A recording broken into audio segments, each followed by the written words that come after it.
Dezembro, a proximidade do Natal, a solidariedade e, claro, tempo de lembrar daqueles que passam o ano inteiro pensando no outro. As entidades assistenciais. O terceiro setor em toda a macro-região precisa muito da nossa atenção. Acompanhe agora mais um bate-papo especial. Agregando valor às comunidades, integrando a macro-região e formando opinião, em Ribeirão Preto, a coordenadora-geral da Associação Alvorada, Camila Nogueira Campos. Em São Carlos, a gerente administrativa da APAI, Maria Cristina Duarte. E em Franca, o presidente da Associação das Entidades Assistenciais, Fernando Oliveira Campos. Camila, entidades, grupos, ONGs ou terceiro setor? A verdade é que nós estamos falando de pessoas, de conjuntos, de coletividades que prestam serviços sem os quais talvez as prefeituras não dessem conta de atender crianças, adolescentes, idosos, pessoas em vulnerabilidade.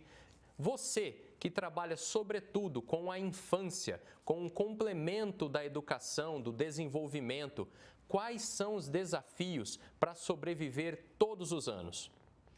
Bom, são inúmeros, mas acredito que a gente possa citar como o primeiro, a gente trazer para a população a conscientização que a gente faz um trabalho profissional.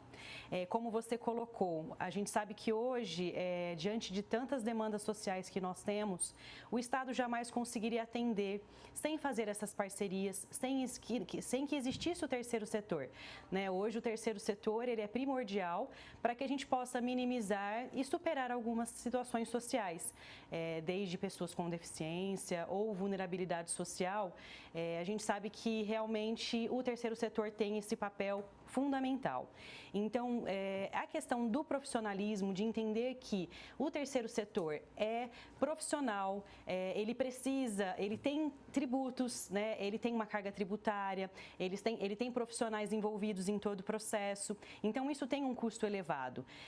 Então, o que a gente precisa trazer é essa conscientização de que, na verdade, nós somos ali uma empresa, mas que tem como resultado um valor social naquilo que entrega, naquilo que você pretende desenvolver.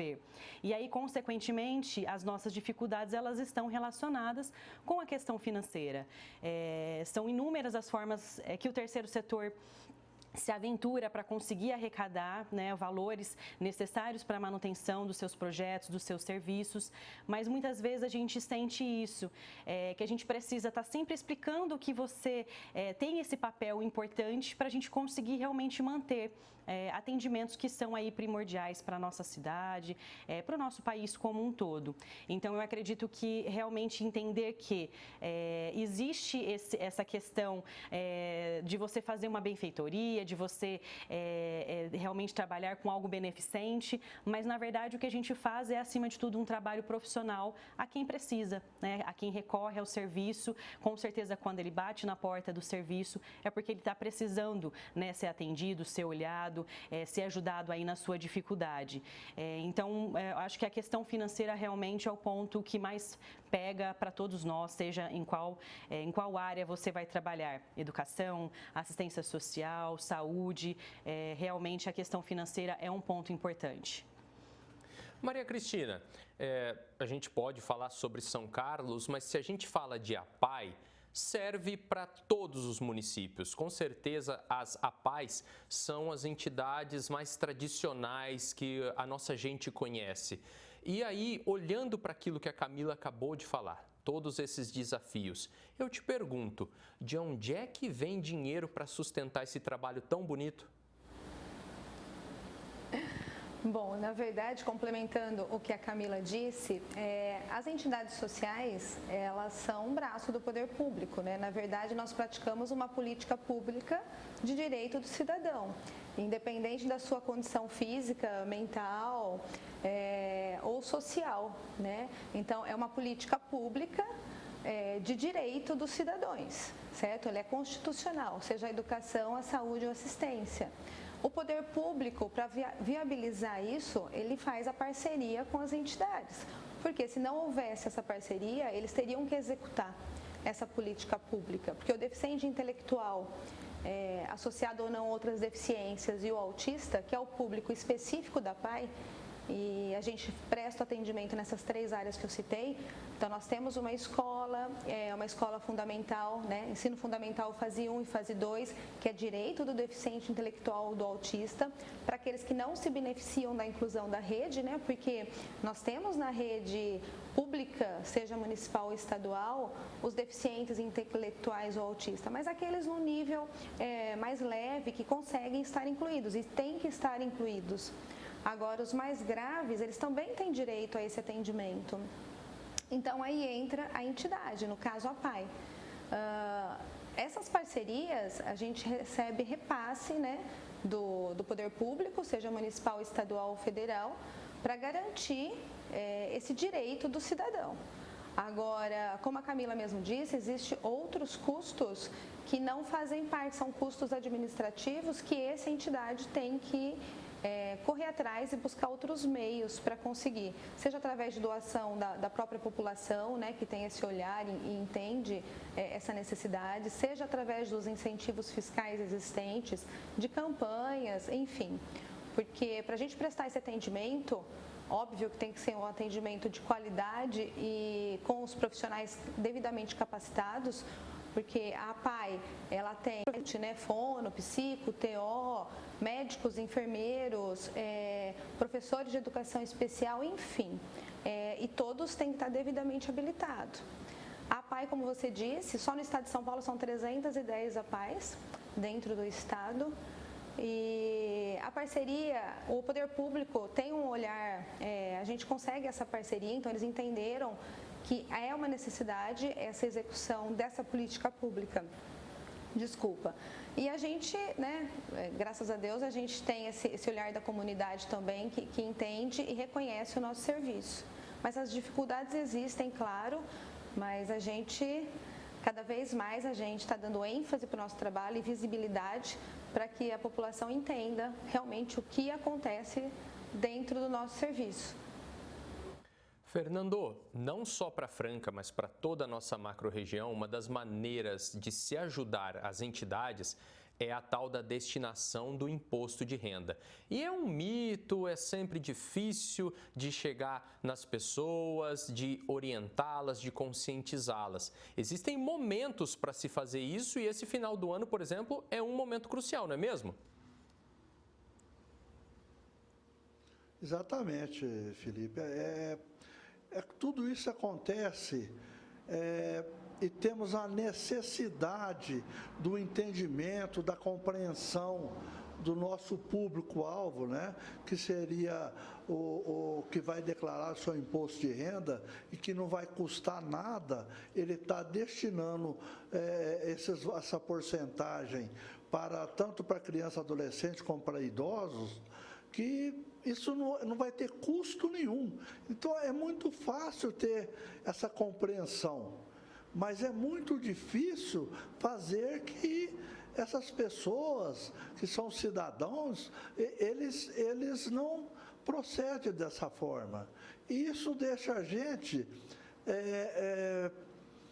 muito triste, porque é tão tranquilo estar fazendo isso, sem custo nenhum. Por que não faz, né? Porque tem campanhas, a gente está sempre falando, divulgando, que seria importantíssimo, né? Franca, por exemplo, tem um potencial de arrecadação de mais de 12 milhões. Né? O ano retrasado se arrecadou R$750 mil. O ano passado, que também não partiu muito aquém desse valor, né? Então, a gente procura de alguma forma, talvez outros eventos, para que possam suprir a manutenção das nossas entidades, né? Exatamente. Bom, você que está nos assistindo, se fica curioso quando ouve falar sobre destinação, mas não sabe como fazer, às vezes o caminho é procurar uma entidade da sua cidade, porque lá certamente haverá um administrador ou um contador que vai te auxiliar em como fazer essa destinação. Mas, Camila, o que as pessoas também precisam saber é a variedade de serviços que uma entidade pode prestar. Eu gostaria que você apresentasse brevemente a sua, para o pessoal ter noção do quanto a cidade é auxiliada, por exemplo, pela Associação Alvorada e mais. Dá para as pessoas se aproximarem mais das entidades, das suas cidades, dos seus bairros? Com certeza. No caso a Alvorada, a gente presta o serviço de convivência e fortalecimento de vínculos. Estamos ligados aí à área da assistência social, então a gente oferta um serviço da política pública da assistência. O objetivo é realmente o fortalecimento de vínculos familiares e comunitários. Atendemos atualmente 130 crianças e adolescentes no período oposto ao escolar. E o nosso foco é o desenvolvimento de habilidades e de potencialidades desses jovens e dessas crianças atendidas, sem deixar de olhar para suas famílias. A gente sempre está junto com a família, realizando reuniões, com o objetivo realmente de estreitar esse vínculo e de trazer para a família a conscientização do seu papel protetivo. Lá é um espaço, e isso deveria acontecer para todas as crianças, mas infelizmente nem sempre acontece, mas é um espaço onde essas crianças vão ter os seus direitos preservados. É um ambiente acolhedor, é um ambiente protetivo, no qual as crianças realizam atividades de cultura, de arte, de lazer, de esporte, tudo aquilo que o próprio ECA traz, né? Toda criança deveria ter condição de estar num espaço desse. Então, a Alvorada hoje está localizada no Jardim do Trevo, na zona leste aqui de Ribeirão Preto. E nós realizamos esse trabalho já há 12 anos aqui na cidade. Então, é o que a gente sempre fala, existem inúmeras instituições, inúmeras associações que fazem trabalhos com seriedade, com profissionalismo. Então, acho que a população consegue sim se aproximar, tentar entender como funciona. Muitas vezes não é tão fácil a gente explicar o serviço que a gente presta, mas quando você acompanha, quando você faz uma visita para uma instituição, eu acho que você consegue identificar realmente a importância, o papel do terceiro setor para a sociedade como de uma forma geral. Então, como eu falei, a gente está hoje atendendo a 130 crianças e adolescentes e a gente tem um trabalho também muito bacana com o público mais velho, com o público adolescente de 15 a 17 anos, que é de preparação e encaminhamento para o mercado de trabalho, que a gente tem como objetivo aí reduzir, inclusive, o trabalho infantil. Então, como eu falei, o foco é realmente resguardar os direitos dessas crianças, orientar a família, conscientizar a família e ofertar para eles o acesso à cultura, ao esporte, e talvez eles não teriam isso em outro espaço. Tá vendo? No final das contas, as nossas entidades assistenciais ajudam inclusive na economia. Maria Cristina, chega dezembro, é tempo de solidariedade, o Natal aquece os corações.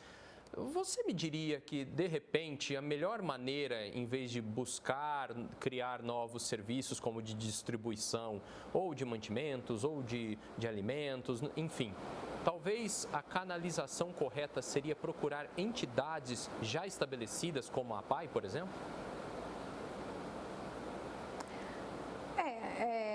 Essa época realmente, né? Época natalina, é onde todo mundo, de alguma maneira, ele é tocado, né? Por esse sentimento aí de familiar, de união, enfim. Toda doação que vem da comunidade, quando ela é direcionada, a gente recebe algumas doações também. Isso ajuda muito, porque é um custo que a gente deixa de ter e consegue aplicar em outra finalidade, né? A PAI aqui de São Carlos, nós atendemos 950 pessoas, né? De 0 anos, que dentro de um serviço chamado estimulação precoce, até nós não temos limite de idade. Nós temos os nossos idosos lá também, enfim. Então, a população, principalmente nesse mês sensibilizado, procure uma entidade, né? Procure, aqui em São Carlos são várias entidades, procure a nossa PAI, nós estamos de porta aberta para receber e conversando, é o que você disse, de repente a gente canaliza, direciona uma doação mais pontual e específica. Os custos são altos, todas as entidades, acho que a população acaba tendo ciência, né, dessas dificuldades que nós temos para manter questões administrativas, estruturais e para cada vez mais proporcionar um atendimento digno, né, e de qualidade para esse público, que na grande maioria são pessoas que estão numa vulnerabilidade social grande e numa situação financeira bem precária. Fernando, não olhando só para Franca, né? A gente já convidou as pessoas a fazer a destinação, a gente convidou as pessoas a procurar conhecer as entidades da cidade onde elas moram. Agora, vamos tentar sensibilizar também o poder público, seja a prefeitura, seja o legislativo, através dos nossos vereadores. O que as nossas entidades precisam em termos de colaboração do poder público? Isso é muito relativo, Felipe, porque nós já tentamos um aumento de subvenção pública, né, que vai ajudar, vai a fortalecer os trabalhos sociais, né? Mas a gente sabe as dificuldades também do poder público, que tem um orçamento alto, pesado, né?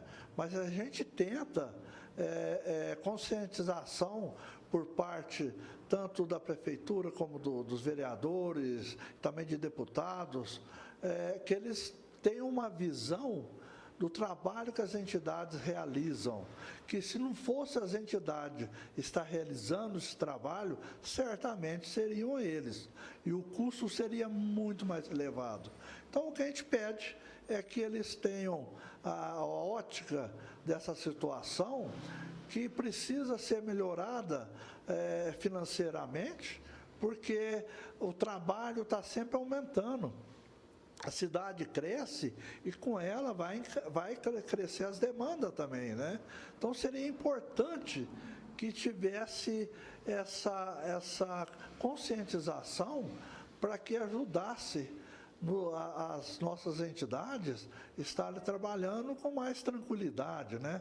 Você vê que muitas vezes, sempre, aliás, está sempre fazendo alguma promoção ou de alimentos ou de produtos, de mercadoria, para que se possa arrecadar verbas para dar manutenção nas suas entidades.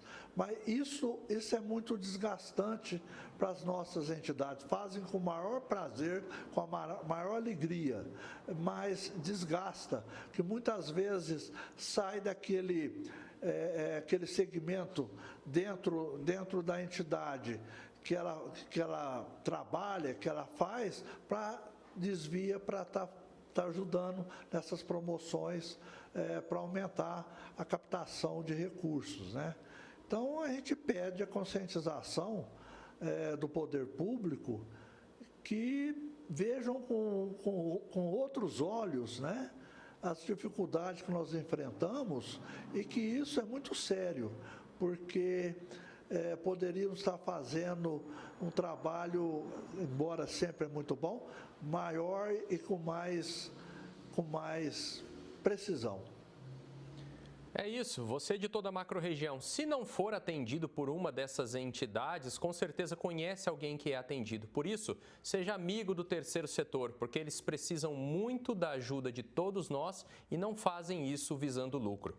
Participaram do Jornal da Clube deste sábado, em Ribeirão Preto, a coordenadora-geral da Associação Alvorada, Camila Nogueira Campos. Em São Carlos, a gerente administrativa da APAI, Maria Cristina Duarte. E em Franca, o presidente da Associação das Entidades Assistenciais, Fernando Oliveira Campos. A todos o nosso muito obrigado.